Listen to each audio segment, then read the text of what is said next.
first of all, the idea of independence is totally wrong. There's no independence. Everything's controlled by Krishna. And the fact is, this is the fact that we are conditioned souls, and we're living in this world, in this Maya Jagat.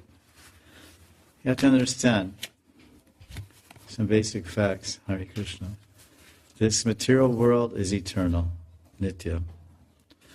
The jivas are nitya. The spiritual world is nitya. And God is nitya. So we've eternally been here in this material world. Anadi Bahirmukh says in Chaitanya Charitamrita. Since beginningless time, there's no beginning. Because if something's eternal, there's no beginning. And only Krishna is telling there's an end to this beginning, but it's not an end of us. It's just an end of our position here. In other words, in one sense, there's not an end because the material world, when we get liberated, the material world doesn't stop. And we don't stop. We're eternally now living in the material world, and we get liberated, and we go to the spiritual world and live there eternally and never come back.